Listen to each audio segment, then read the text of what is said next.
First on our agenda today, we have Senate File 4745, which is a bill brought to us by Senator Gustafson. Welcome to the Senate Labor Committee, Senator Gustafson.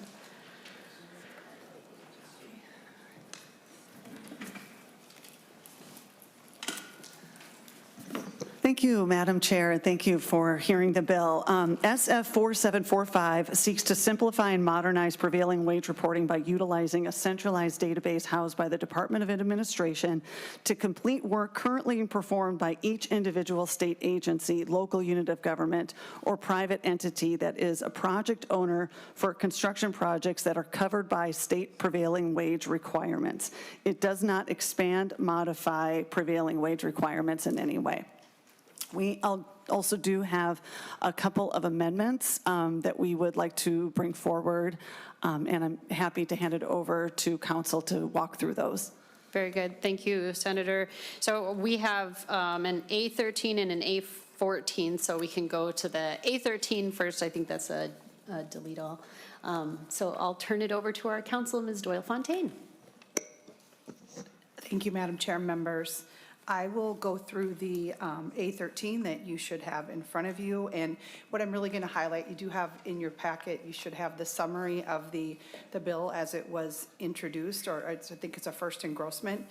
So I'm going to really just go through the changes that are in the A13. The first change is there are a few dates that were moved out. So on line 1.4, it was changed from July to October of 2027. For the Department of Administration to develop the payroll reporting portal and database. And then in line 1.7, there was a reporting or the date that to start for the Department of Administration to have this information available was moved out from 2027 to January 1st of 2028. And then on lines 1.10 to 1.11, some of this language is, as you may know, this language is also contained in the state government portion of the supplemental budget bill. So it is going to be included in that bill that will go to the floor. And so some of that language is a little different than what is in the bill that is in front of us right now. So for example, on line 1.10, I know there were some changes made in the state government committee excluding the employee's name. So, and then also it references a data practices statute on line 1.11, 13.43 subdivision 19 that addresses prevailing wage data. So the interaction there is just to say that prevailing wage statute applies, except for my understanding is that the employee's name would still be excluded from what would be available to the public.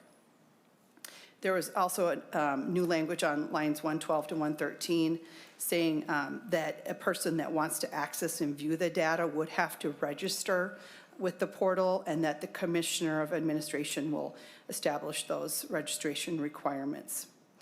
On lines 117 and 118, there are some more duties for the Commissioner of Administration to ensure that the portal accepts data uploads and electronic data transfers. On subdivision 3, again, we'll see that line 119, there's a date that was added to be beginning in January 1st, 2028, that you'd have to register in the portal. And it also specifies that if it's a state agency or a metropolitan council as the project owner. On lines 124 to 125, it excludes highway construction projects owned by the Department of Transportation, makes them not subject to the requirements of this subdivision of registration. And maybe that might be for the whole section, but for now it says the subdivision. And then on lines 126 to 127, it gives another date that's out to October 1st of 2028 for other entities that are not state agencies or the Met Council as the project owner, that they must register with the new portal. However, you will see on line 1.28 that a city of the first class or a county with a population greater than $500,000 is not subject to the registration if they meet the requirements under lines 1.30 to 2.6. So if they administer their own program, if they already collect certified payrolls, if they do those other things, if they if they refer noncompliance to the municipality's prevailing wage compliance authority, et cetera, they would not have to register with the portal. Then on line 2.7, it talks about as on October 1st of 2028 that are for contracts entered into after that date, local units of government and project owners may opt into participation in the portal and database. So that would allow them to use this system if they choose. I'm sure there were some other changes in there that just discuss some make sure that the statutory citations are correct on line 2.15. Some other clarifications and technical things throughout. There are some new subdivisions added. You'll see at line 2.27. It allows the Commissioner of Administration to establish a process to allow contractors to correct errors and amend certified payroll data. And then over another new subdivision on page 3 talks about the effect on prevailing wage enforcement and administration, just stating that nothing in this section diminishes the responsibilities of the Commissioner of Labor and Industry to provide enforcement as they do currently under Chapter 1, and then training and outreach under Chapter 177. This also in Subdivision 9 provides for a stakeholder engagement, requiring the Commissioner of Administration to consult with the Department of Labor and Industry and contractors and contractor associations, building and construction trade unions, local government organizations, and other stakeholders on implementation of this system, and that would be by September 1st of this year. And then in Section 2, you'll see that on line 3.7, the $1,958,000 in fiscal year 2027 from the general fund, and then establishes a base of $1.381 million in fiscal year 2028 and each year thereafter. And I'm not certain if those are the same numbers that are contained in the state government bill, but I believe they are, and we can have Ms. Bird confirm that if necessary. And that is basically the differences between the A13 and the bill that is here in the committee. Thank you very much. The A13 really does seem to make some substantial changes that put the bill in the condition that the author would like to see them in. Are people comfortable with us moving for the adoption of the amendment so that as we discuss the bill in committee today, the bill is in the state that the author wants it to be in? Yes, Senator Rarick. Thank you, Madam Chair. I guess my first question would be, is this the first time this bill is actually being heard? Or is this been being worked on and we've already had an opportunity for an author's amendment to put it in the shape, and this is not really an author's amendment but continued work? Thank you for that question. This is not an author's amendment. It already has been in state government. This is the second stop. So, yes. Thank you, Madam Chair. Question. So I guess a few questions that I would like to ask before we would move on this amendment. The people who are working on this and brought it forward, I guess I'd like to know, and maybe Senator Gustafson, you can answer it first. I'm being told that this whole bill is meant to have consensus with everybody around it in favor, trying to work together. When was this amendment made available to people who were in opposition or had concerns with the bill? Senator Gustafson. Thank you, Madam Chair. Thank you, Senator Rarick. Just to understand your question, it was brought forward to us during the session. We made a request to have it heard in state local government. It was heard there. It was then added as part of the omnibus bill. It went to finance. It was pulled out there at the request of the committee to come here. So there have been several stops along the way, and along the way, it has been vetted, and we have been open to working with as many of the changes as possible. As you imagine, it's with the session deadline, that can get tough, but we are working around the clock to try and address a lot of these concerns. Some of the stakeholders, and many of them are here today, but we are working with Minnesota Construction Employers Alliance. We are working with Associated General Contractors, the Minority Contractors Association, Associated Builders and Contractors. All of them have voiced really good concerns, and we have listened to them. We continue to listen to them. This will not be the last time that we can hear from those changes, but this is, how legislation is supposed to work, especially in the Senate, where we can, hear feedback, make the necessary changes, and still accomplish the overall goal of the bill. So that's what we're really trying hard to do. And again, we have listened to a lot of these opposition voices, which is reflected in the A13. And, I hope that is seen as a message that goes out to stakeholders that your voice is being heard, taken seriously, and we are going to continue to work on this with them. Thank you. Senator Rarick-Fall. Thank you, Madam Chair. And I want to speak then directly to the advocates of this bill. I'm a little upset. I've worked on legislation in the past that has been much simpler than this. And it sometimes has taken years to get through. And if you're seriously going to tell us that we want everybody on board and we're trying to make this right and get agreement, we don't ram it through in a matter of 2 months.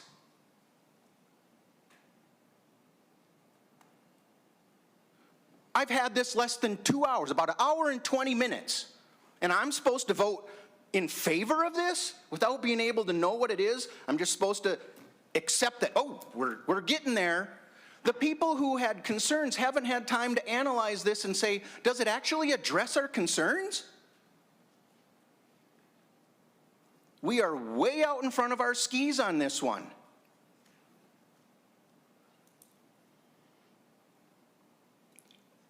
Main question I have is, what is the need or the purpose of this legislation? Thank you, Senator Rarick, for your questions and for sharing your concerns.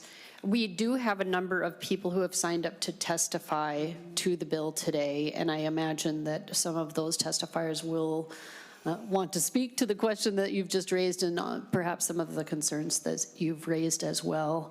I would like to go ahead and proceed with, for sure, the testifiers, but then would you prefer, Senator Rarick, if we hold off on the adoption of the amendment, but then our speakers should know that we are considering this amendment, and then we have another small one too that we will consider, but we'll go ahead and just proceed with testimony on the bill as a whole. Madam Chair, thank you. I would appreciate if we would listen to the testifiers, ask questions of them, see if somebody can answer my question that I just asked. Sure.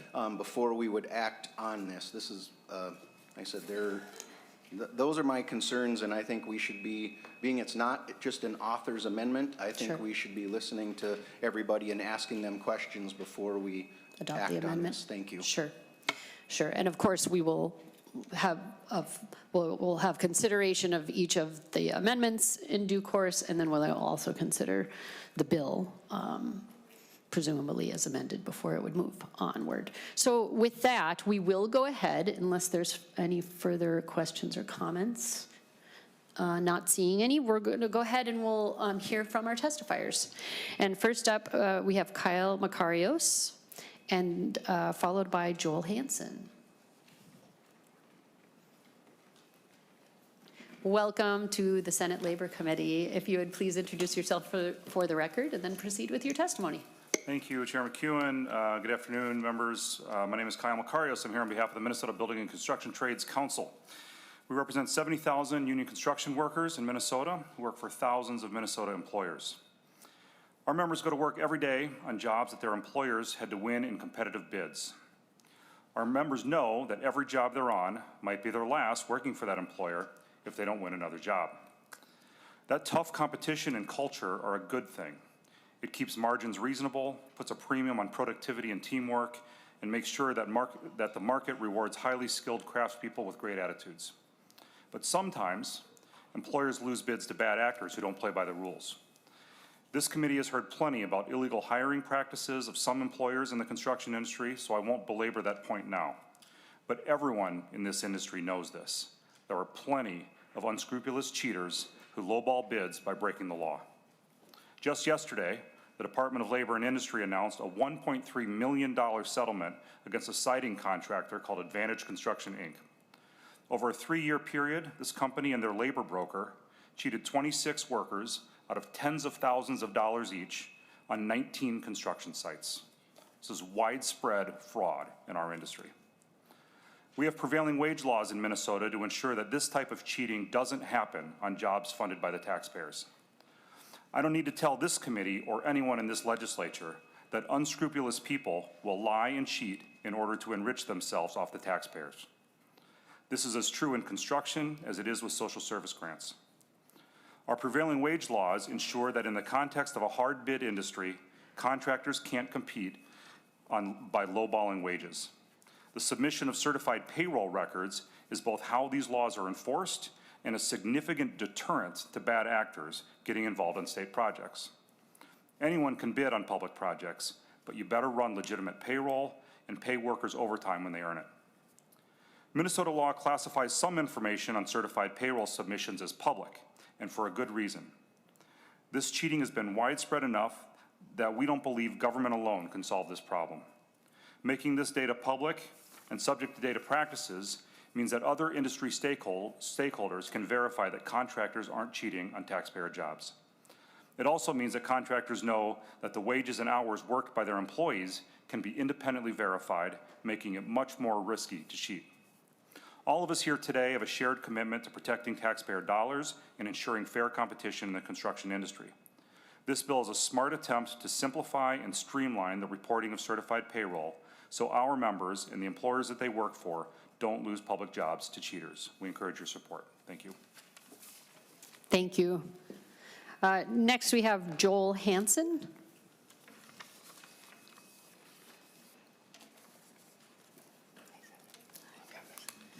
Welcome to the Senate Labor Committee. If you'd introduce yourself and proceed. Thank you, Madam Chair. Appreciate it. My name is Joel Hansen, Director of Government Relations with Associated Builders and Contractors. I ask for your grace as I think most of us here received this amendment while sitting in this room today.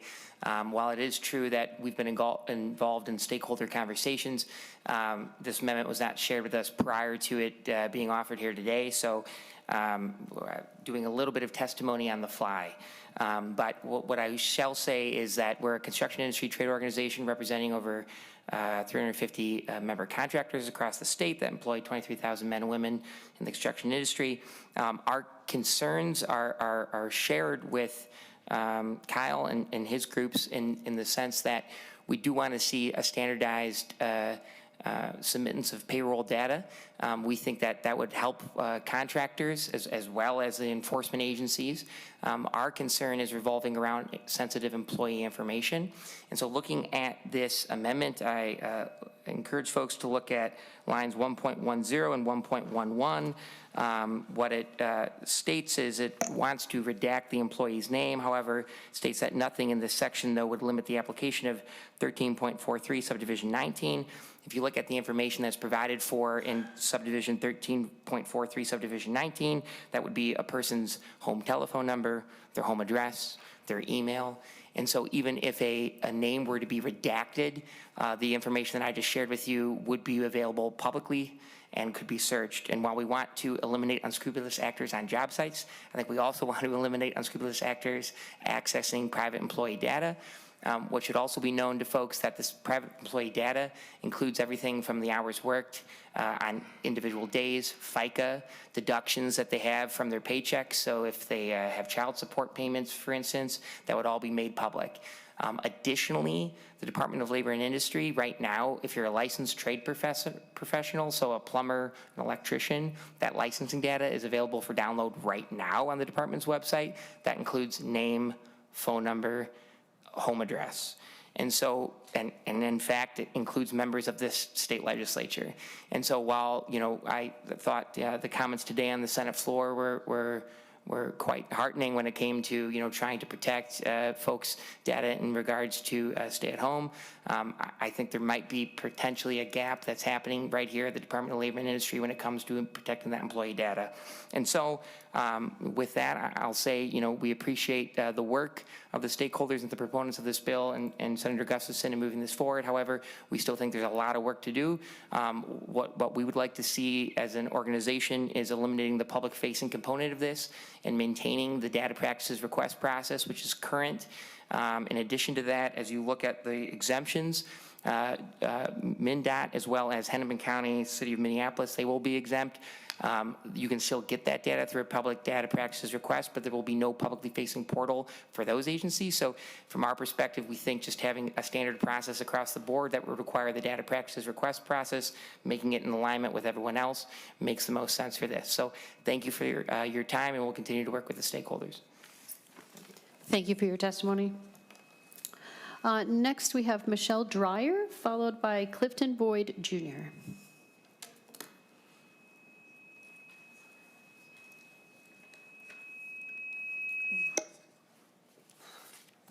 Welcome. Thank you. Chair, members of the committee, my name is Michelle Dreyer, and I am the Director of Membership and Government Affairs for the Electrical Association and the incoming Executive Director of Minnesota Plumbing, Heating, and Cooling Contractors Association. I support small businesses and the licensed trades across the great state of Minnesota. Prior to association work, I managed the prevailing wage program for 18 years, so I am very familiar with the data we're discussing today. Thank you for the opportunity to share my concerns regarding Senate File 4745, which proposes the creation of a centralized certified payroll portal containing detailed employee information. For decades, we have been treating data that most individuals assume is private as public data, simply because it is required by the government. This includes certified payroll data, personal license data, and prevailing wage survey data. Consider license data. With the click of a link last night, I downloaded a spreadsheet that included the home addresses and phone numbers of 156,000 electricians, past and present. Next minute, another click yielded the names and home addresses and phone numbers of 28,000 plumbers, all Minnesotan residents. I filtered out the talent from out of state.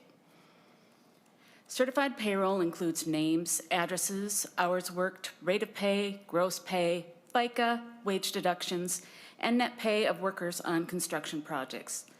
These are licensed workers and workers of other non-licensed trades, such as laborers, equipment operators, and carpenters. Making certified payroll public is not too different from publicizing workers' earning statements. Senate File 4745 would significantly expand that exposure. While certified payroll data is technically public today, access is limited. Someone must already know which employer is working on a specific prevailing wage or government project, and then submit a data request to the contracting authority. This process creates a natural barrier that helps protect workers' privacy. My concern comes from this data being used in ways it was not intended. In times of skills shortage, it quickly becomes a recruitment tool. My city council recently hid their contact data because even though it is considered public information, someone grabbed it off the website and used it to impersonate them. ICE enforcement, child support enforcement, a nasty divorce, bill collectors, all individuals that might love to get their hands on this data. I'd like the committee to consider what information is being put out there, because once it leaves our hands, we have little control in how it is used. It is for these reasons I believe that employee contact data should be treated as non-public information, and identities should be redacted from certified payroll. Employee identification numbers should be sufficient enough for public interest. Alternatively, this centralized portal could be non-public facing. Thank you so much for your time. Thank you for your testimony.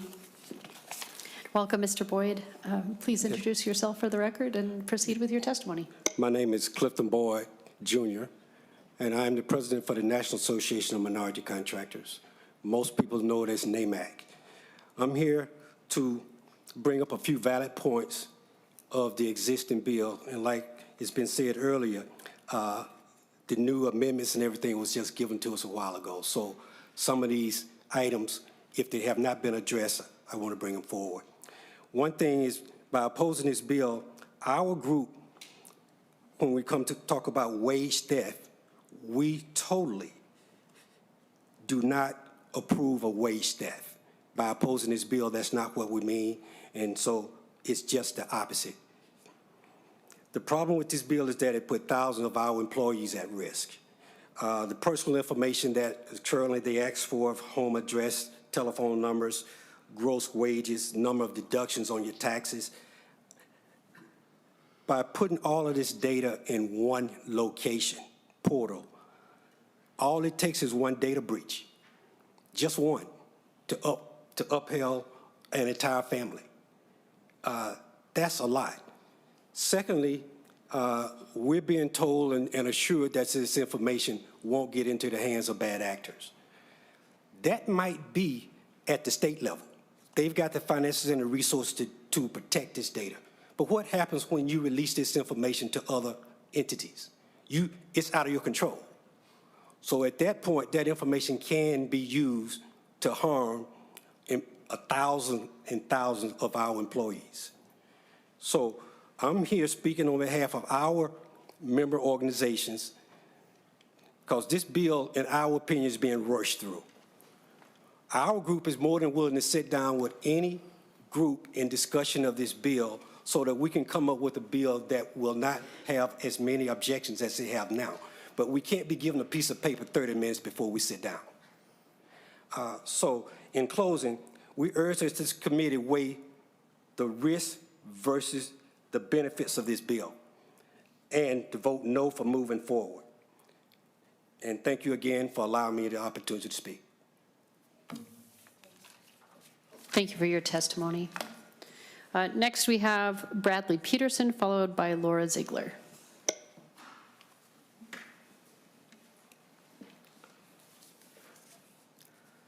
Thank you, Madam Chair and members. My name is Bradley Peterson with the firm of Flaherty & Hood, here today on behalf of the Coalition of Greater Minnesota Cities. CGMC represents over 100 cities outside of the 7-county metro area, and so we're here to talk about the sort of local government aspect of this as owners and contractors of projects. So as you know, cities of all sizes across the state engage in all sorts of construction projects that are covered by the state's prevailing wage laws. The range of these projects includes water and wastewater treatment plants, public safety buildings, libraries, and other public buildings, and most recently, the replacement and removal of lead pipes in communities across the state, big and large.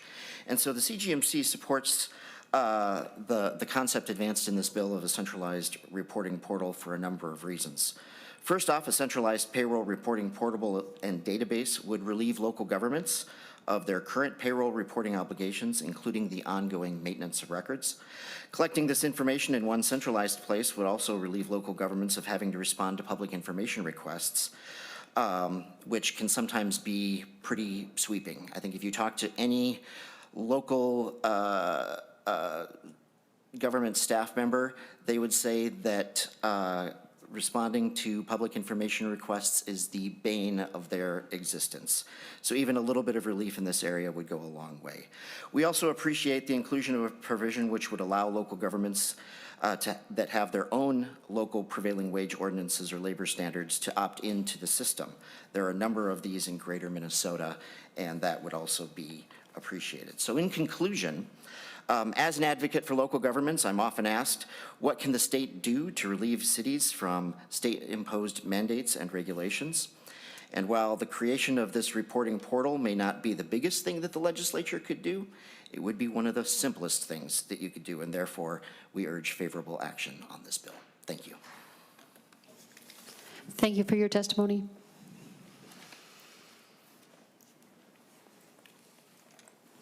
Welcome, Ms. Ziegler. If you'd please introduce yourself for the record and proceed with your testimony. Thank you, Madam Chair, members of the committee. My name is Laura Ziegler with Associated General Contractors of Minnesota. We're a statewide trade association representing over 350 members across the state. Here to make a couple of general comments and then probably segue to the A13, delete all, and delineate between the overall concepts of this bill and then more specifics with the amendment. We have been in conversation over the last several weeks with the building trades and others. I guess the trade-off of going, being the caboose here for testimony is that some points have been made already. So I certainly want to provide a value add for you all. So conceptually, I'll just say with respect to the data privacy, I've been thinking about it in sort of 3 buckets. So you have the creation of the state portal, which is obviously, as currently written, public facing. So what information is readily available online.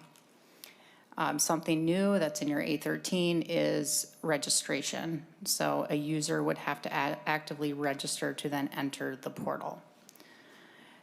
Now, if you put the second bucket in with respect to data privacy, it's of course with the data practices request that's been commented earlier. What information is then distributed to the requestor? And then the information that is non-public completely. So those are your 3 different buckets as you consider that I think is a policy question for you all.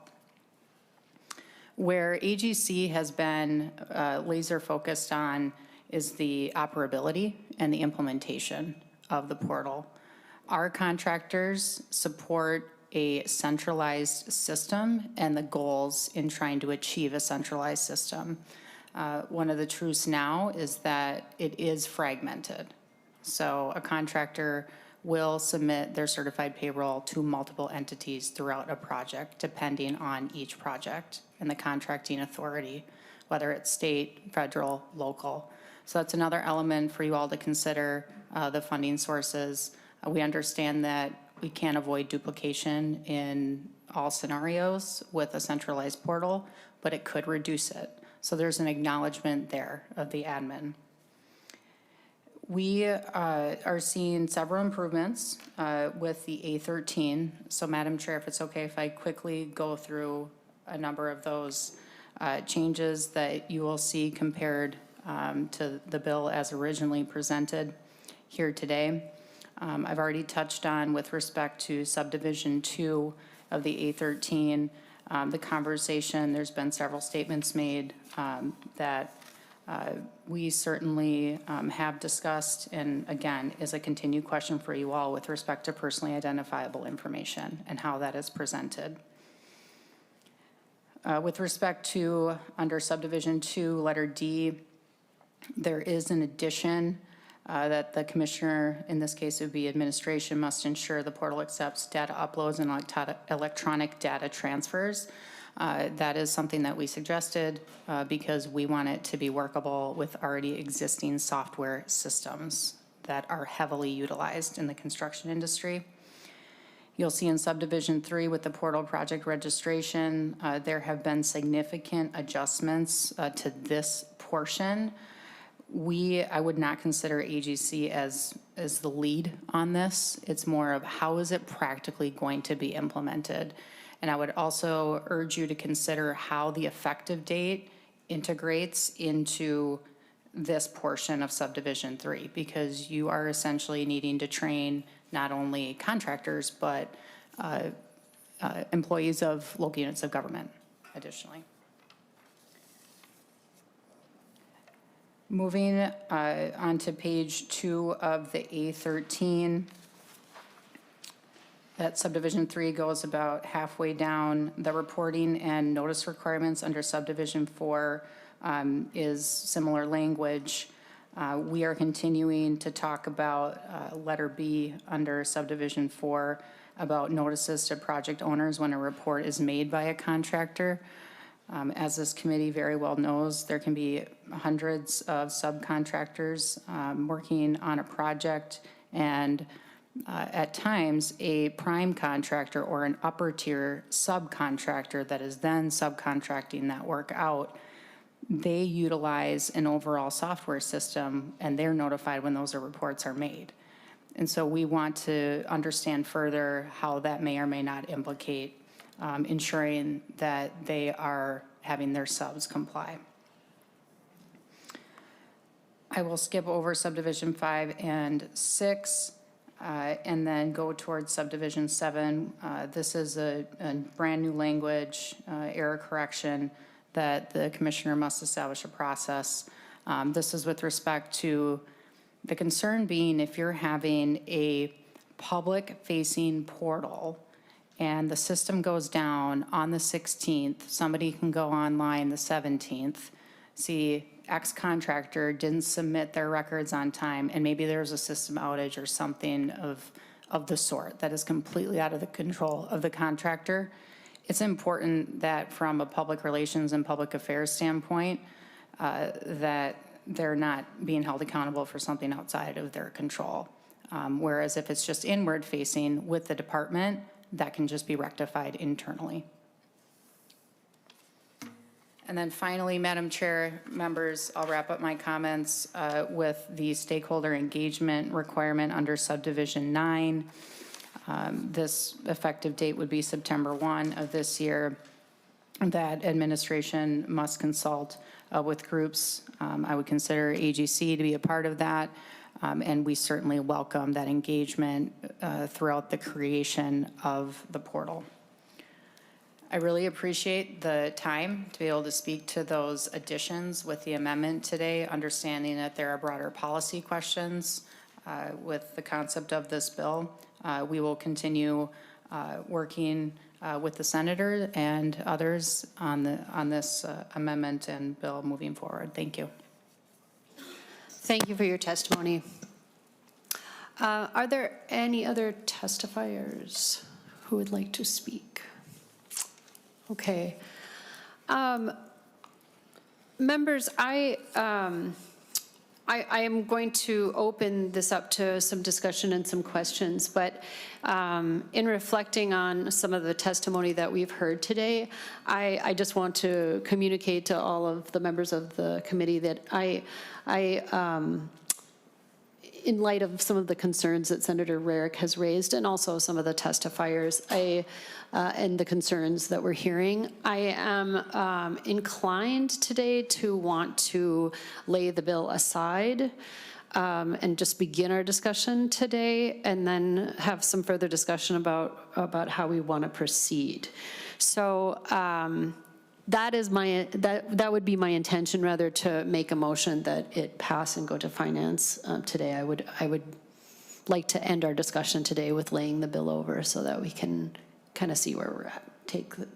Give us some more time for everybody to digest the latest amendments that have been offered up, and also to have some discussion about the more substantive concerns that have been raised. And I will also say that, just to kick us off, perhaps, I am a big fan of this concept. I really, really like the idea of having the centralized system. I'm a co-author of the bill and proud to be so. And I know that you're continuing to work on this to try to allay some of these concerns. But it is, I do think that the concerns that have been raised, particularly about people's privacy and safety and that kind of really sensitive private information, it concerns me for sure. And I would want to make sure that we make sure that that's to everybody's satisfaction. But thank you for bringing this bill here today, and thank you to all of the testifiers for giving us your feedback.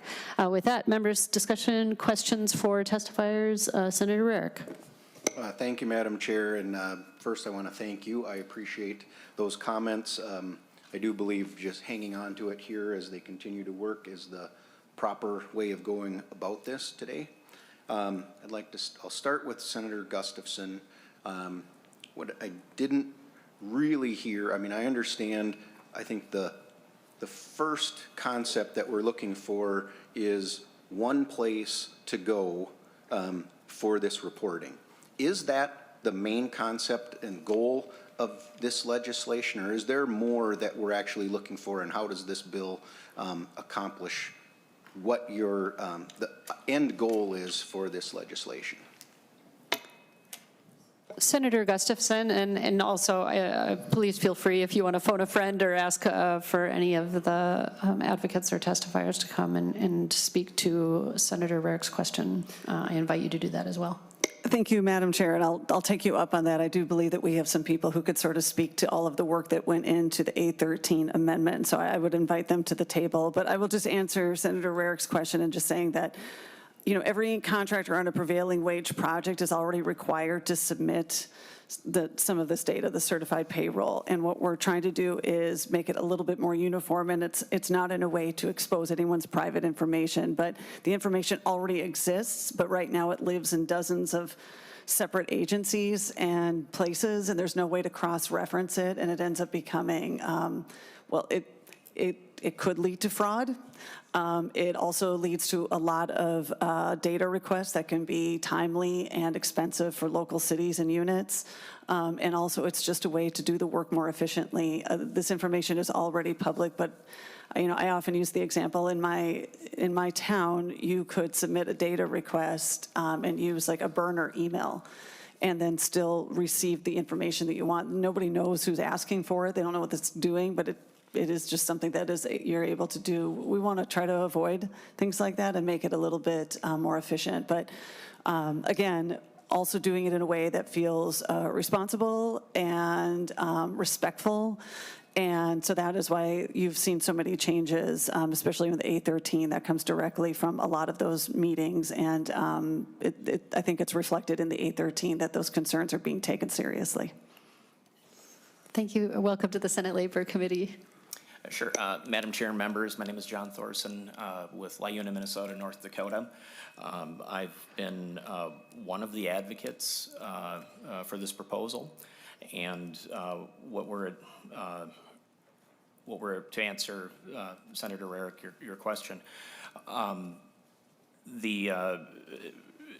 We believe it has a number of things. One is an efficiency that right now, contracting authorities, be they the state of Minnesota, agencies, local units of government, or any entity that receives state resources on a public project.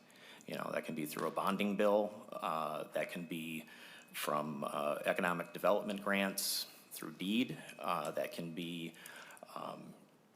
having lead pipes removed in your community.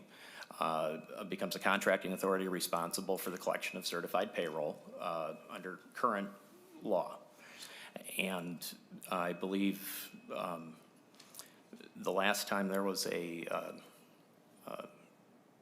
state auditor's report, or not state auditor, I'm sorry, legislative audit report on prevailing wage back in 2007. One of the findings was the way that it is collected right now is so diffuse and so atomized that it becomes very difficult to audit whether or not there's compliance with that portion of the law. Another piece, so there's the one, an efficiency in process or modernization. Two, a mandate relief for local units of government that are, as a contracting authority, are required to collect, maintain this information and be subject to FOIA requests for this information. Another piece is that this system is, I should say, it's a complaint-based system. So the Department of Labor and Industry doesn't have the resources to follow the compliance of all these contracting authorities. So it does take both unions, individuals to request this information in real time to try to assure compliance for the law. So a modernization of process to bring some additional integrity and law compliance. Follow-up, Senator? Yeah, thank you, Madam Chair. the points that were brought up, the efficiency, one local place, helping local authorities, for folks who are getting it to have a better place to get the information, I get that. This bill, as written and is still in front of us with this amendment, is saying this is a public document. We just heard it said, we're worried about people with burner email addresses who might access this information. You won't even need a burner email address anymore to get this information. And one of the things I wrote down as I was skimming through this amendment that Mr. Hansen touched on in his testimony. When we go to subdivision 2 under section 1, and we looked at, okay, we're going to help this out. We're going to exempt the employees. If you're not going to have to list the employee's name. We then follow that immediately by saying, nothing in this section limits application of section 13.43 subdivision 19. When we go to that, the only thing that's being limited is access to personal phone, home address, email. This specifically says, nothing in this section limits application of 13.43 subdivision 19. So when we say you don't need to do the employee's name, the sentence immediately after that says, no, wait a minute, you still have to, because that's needed according to this subdivision. That's part of my explanation, Madam Chair, as I'm saying, this is happening way too fast. I spoke with our nonpartisan folks. They didn't come to them to try and get this language right. It's being given to them to say, here, write this down. And when that's the process we're going through, and we're going to try and say we're going to get this through in the final 3 weeks of session, I just don't see it. I've worked with these very same groups on legislation that I've been trying to carry, and I'm continuing, like I said, the one, they made me work 4 years to get it done. And guess what? When it was finally done, it was almost exactly what I originally proposed.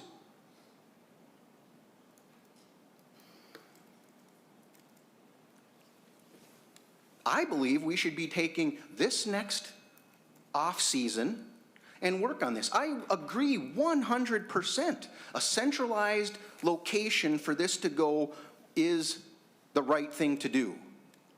But what's in front of us? We've gone way beyond that. Way beyond that.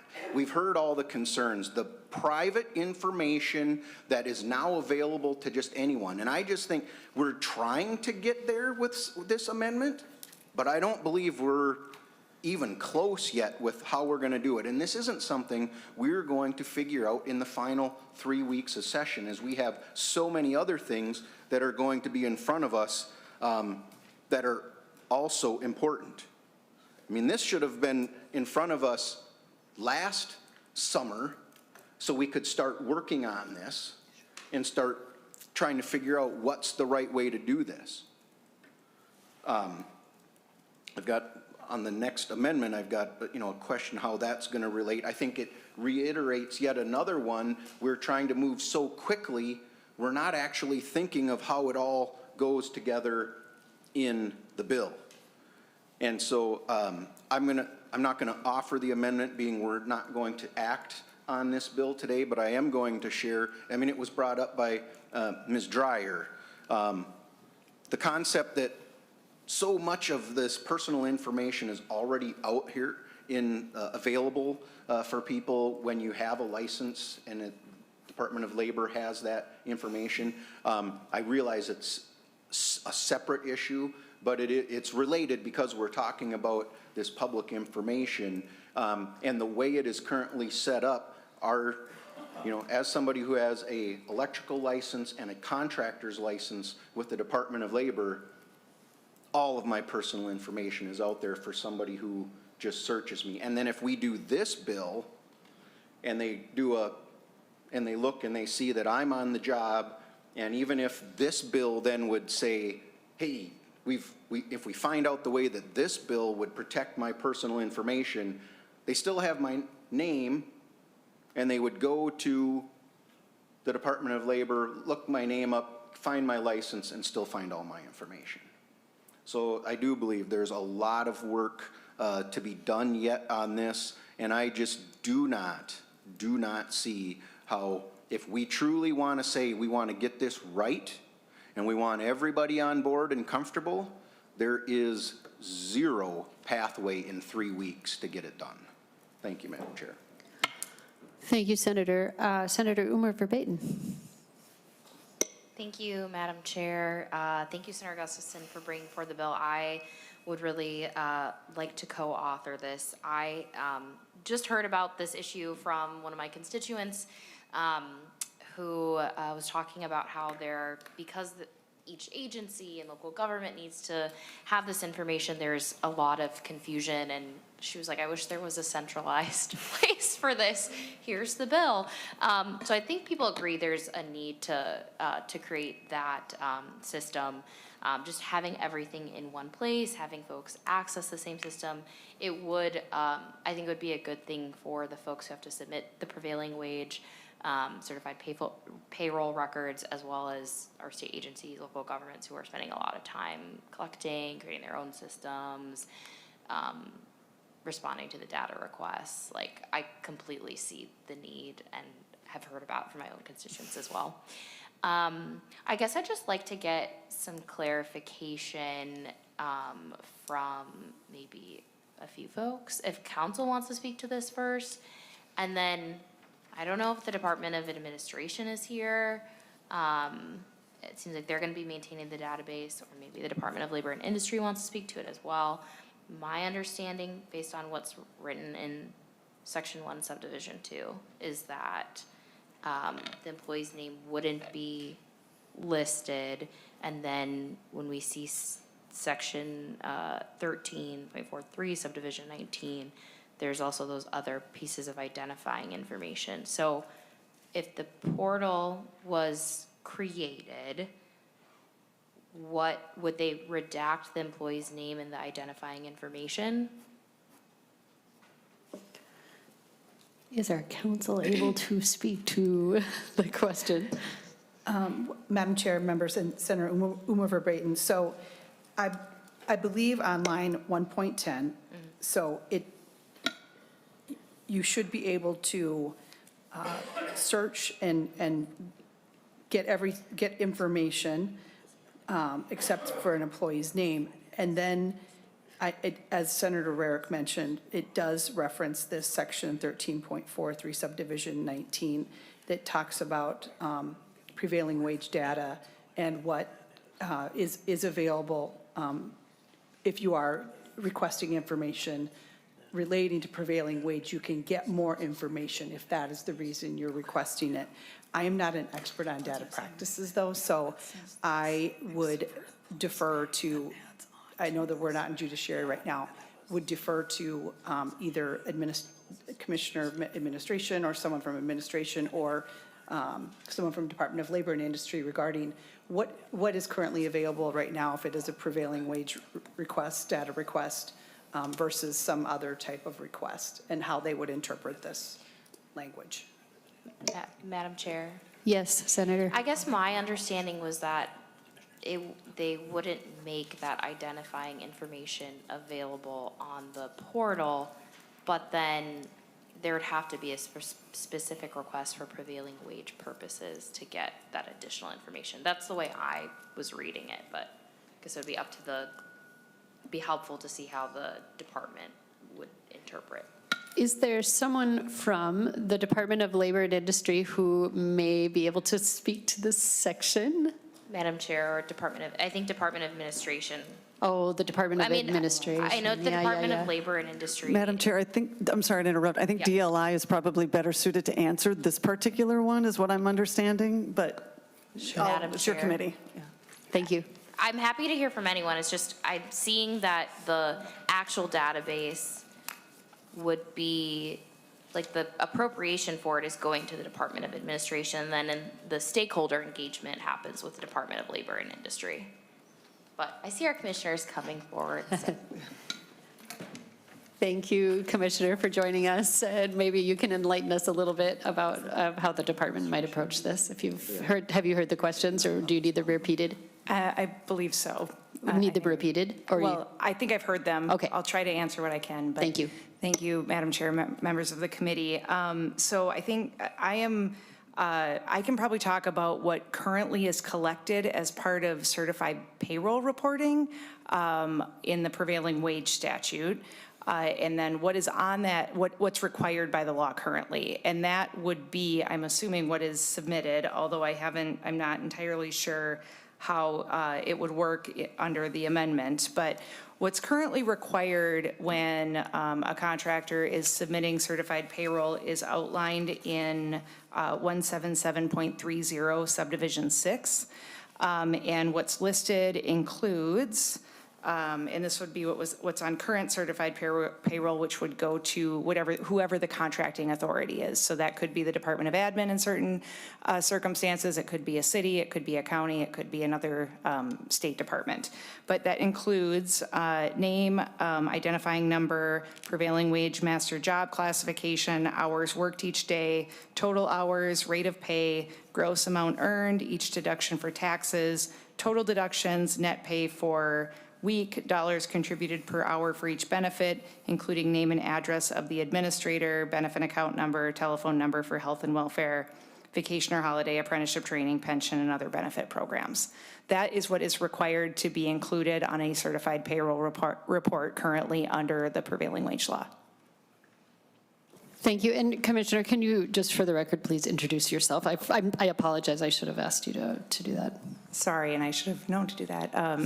Chair, members of the committee, my name is Nicole Blissenbach. I serve as the Commissioner of the Minnesota Department of Labor and Industry. Thank you very much. Senator Umer Verbaeten, do you have any follow-up or any other questions that you want to look at right now? Okay. Thank you. Senator Dornick.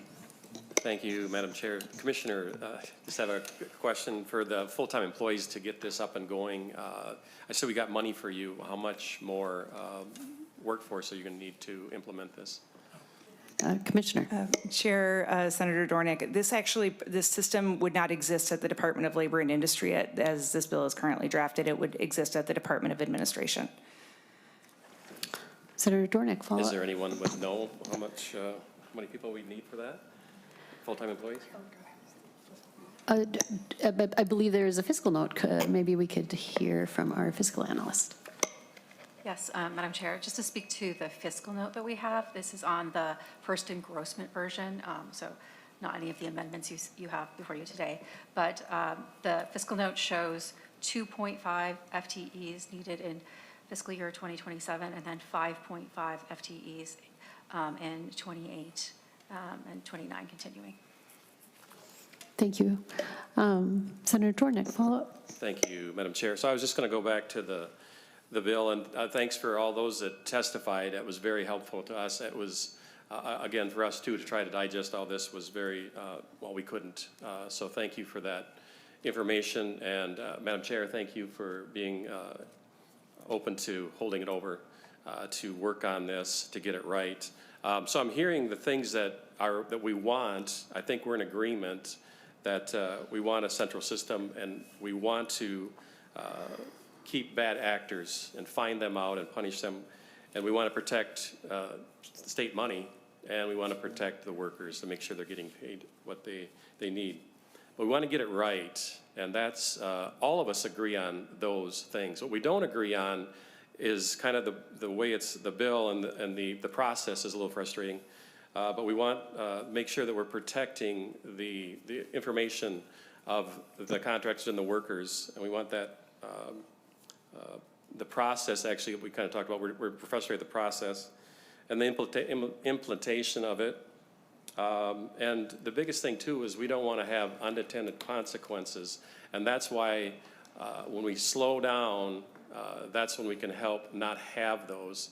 So Senator Gustafson, I would just ask that maybe if you'd be open to being involved, or that I could be involved a little bit. Maybe Senator Rarick, we're both in the trades, we've both been contractors, and to help, because there's a great group of contractors, great group of stakeholders in this room that I get to talk to just briefly, and we appreciate Mr. Thorsten, your work and the continued work that we've done over the years on some difficult situations, right? And it takes time, but we've got through them, been involved in a few of those bills.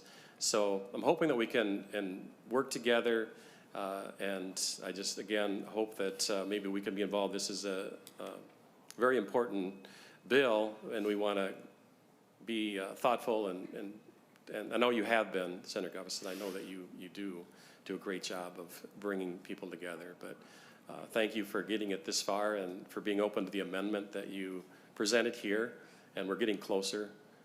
So again, appreciate your work on this bill. Thank you, Senator Dornick. And I haven't, before I go to you, Senator Rarick, I haven't, which is my normal, to go back and make sure there wasn't anything that anybody was sort of burning to add to the record or to state. If not, I'll go to Senator Rarick, but. Thank you, Madam Chair. I think you're doing an excellent job. Just want to make sure everybody gets to say their piece. Yes, Senator Rarick. Thank you, Madam Chair. I missed one note here that I had that I wanted to ask the question on. So we're looking to centralize this into one location so that it's easier for everybody, but we're exempting MnDOT, and we're looking to exempt cities of the first class and some. Why are we doing that if the goal is to get this into one place to make it, one, not only easier for people to report, but for people to find the information? Great question. To Senator Rarick's question. Madam Chair, Senator Rarick, two things. One, the reporting done on road projects, highway heavy projects that are delivered through MnDOT, has a lot of rigor to it, and it also has an interaction with Federal Davis-Bacon. So there is the reporting that happens is very efficient on those road projects. We would be the fourth state to do this. In the 3 states previous, they also segregated the highway and road projects of their DOTs for the same reason. I should note that it's the intent that MnDOT, as an agency dealing with projects that they would do as an agency, say it's building or whatnot, through 16C would be subject to the same reporting requirements as any other state agency for that end of it. So it'd be just the road projects. On the cities of the first class and counties over 500,000, there is, and we've heard this almost exclusively with the stakeholders, consensus that the reporting and the process done right now in Hennepin, Minneapolis, St. Paul, Ramsey also has a great efficiency to it, and there is a robust compliance process around that we don't want to interrupt. That it's a place where compliance is held to a level that is good for contractors, good for the fraud aspects, and integrity with the dollars. So what's in the amendment is a level of compliance service that if a city of the first class or a county over 500,000 meets in this compliance work, they could continue reporting as they do. Senator Rarick. Thank you, Madam Chair. So follow up to that, as you were, if those entities have such good reporting and have had such success, have you based this off of what they do, or are you starting from scratch and creating your own thing instead of looking at something that you already considered successful? Mr. Thorson? Madam Chair, Senator Rarick, I think that the compliance that they do is reflected in the amendment, the A13 amendment. That is I think a high standard that right now probably isn't met in many locations, or if there probably capacity doesn't exist. That I think what we're looking at doing is an improvement, but for where that standard is higher than what we're suggesting. Follow-up, Senator Burke? Thank you, Madam Chair. I'm trying to understand what you actually just said to me, because it sounded like you were saying you were trying to write this to something higher, but yet then you're saying, well, they're higher, so they don't have to, that's why we would exempt them. Please help me understand how you answered that question. Because, sure. I mean, ultimately, when you said this amendment that's in front of us was getting us there, that's telling me the answer to my question is you did not start by basing it off of programs that were already there that you considered successful, because this amendment is bringing us closer to that. Mr. Thorson. Madam Chair, Senator Rarick, I would say that we don't want to do things that impede good compliance work right now. With this amendment, we're only looking to improve the ability for the compliance. Where it exists right now to a higher standard, again, we don't want to get, I don't think the resources exist or the level of compliance that does exist right now with these entities could be accomplished through a piece of legislation or what we're trying to do here. So I think what it does do is it increases compliance work and the ability to monitor the adherence to the law with the tools we'll have available. Senator Rarick. Thank you, Madam Chair. Last comment, no more questions, but just, you know, I think what we're hearing is ultimately the goal was we want to create a centralized place for this information to be gathered, so we're relieving this burden from our small entities. And then we also have a place that folks who have been looking for this information, they also know where to go to get it. But ultimately, this bill is incredibly expanding who is going to have access to this information. I think if the goal is to have this central reporting place and then a way for the people who have been getting this information to be able to get it in an easier way, if that means it becomes available online somehow, but with incredibly limited access, to, like, right now, you have to apply for this data practices, you submit that to get it. And it probably takes a lot of time in order to get that back. And I can see that what we're talking about here is having this happen faster because of the technologies we have today. But I think we've gone way beyond that with what's in front of us. So I hope we are willing to keep the discussions open and bringing everybody in, because I think there are parts of this that are very much warranted and needed in the industry, but let's keep it to where, yeah, we're not putting individuals and even small contractors kind of at risk. Thank you, Senator Rarick. Members, any further discussion or questions? I do have a question, members. My question is, we're going to lay the bill over, table the bill. Before we do that, because we have heard a lot of testimony and had discussion today that the A13 amendment, that there are items in there that are at least moving in the direction that the author wants them to move in and the coalition wants them to go in.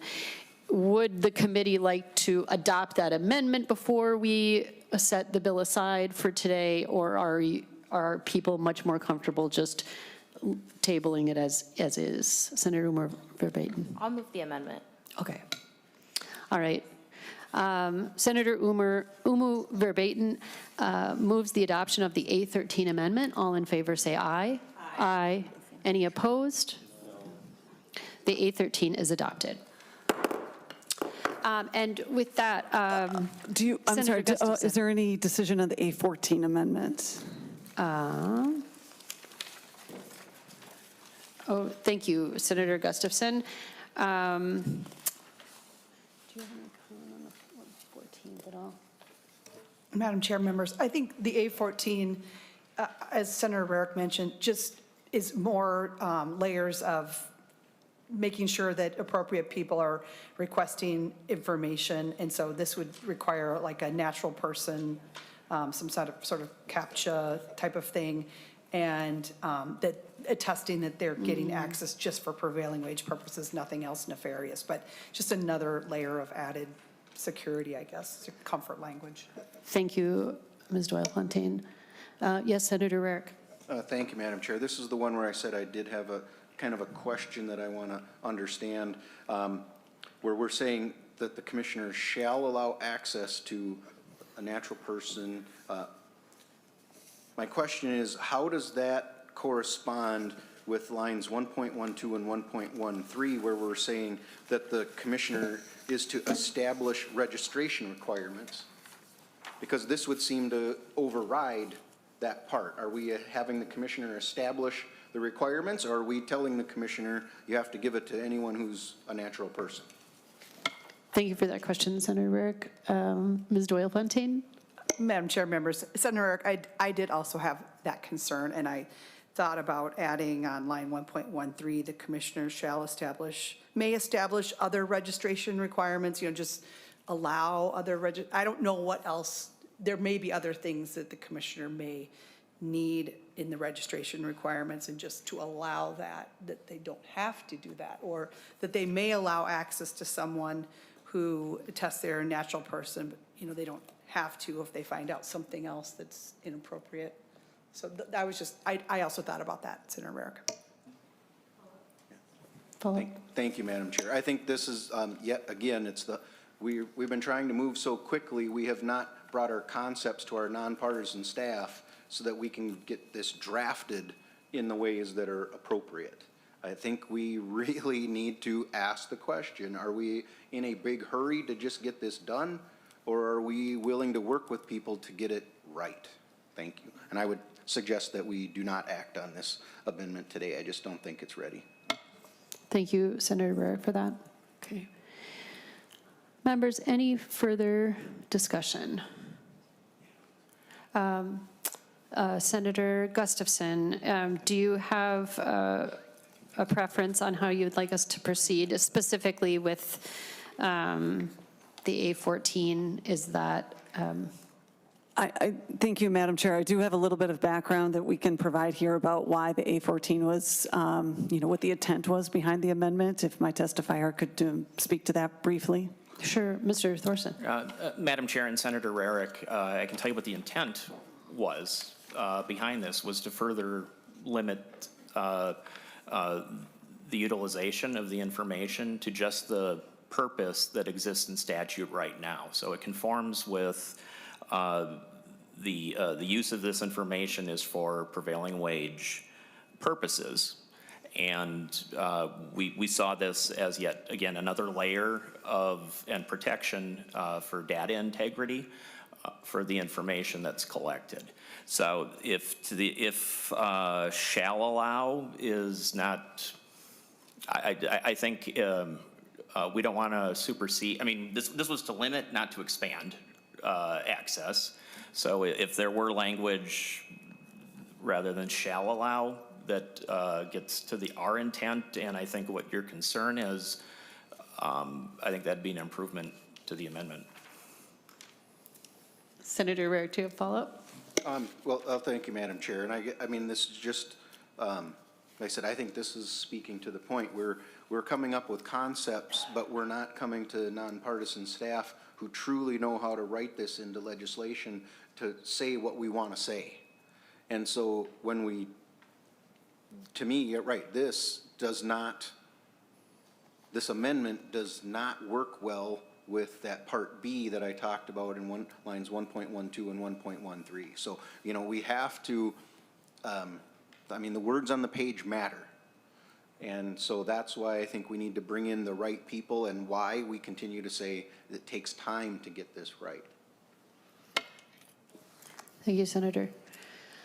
Under the circumstances of our discussion, I'm inclined to just wait on the A14 and go ahead and lay the bill over. But before I do, would you like to offer any closing comments or thoughts? Thank you, Madam Chair, and thank you again, committee, for hearing the bill. I think, I heard a lot of discussion about it moving too fast, or that it wasn't. I just, again, nonpartisan counsel is always an amazing resource to have, but this was also written by other people or experts in this field who thought that this was addressing a concern. And I think, I think I have a pretty well-documented reputation for bringing people to the table. I think you can't, it'd be hard to say that that isn't my intention with every bill I have. So I do want to put that out there, that of course I'm willing to work. I know Senator Dornick brought that up. I don't think that I would ever turn away somebody who wanted to help work on a bill, even if they had a different take on it. So I think you already know that about me.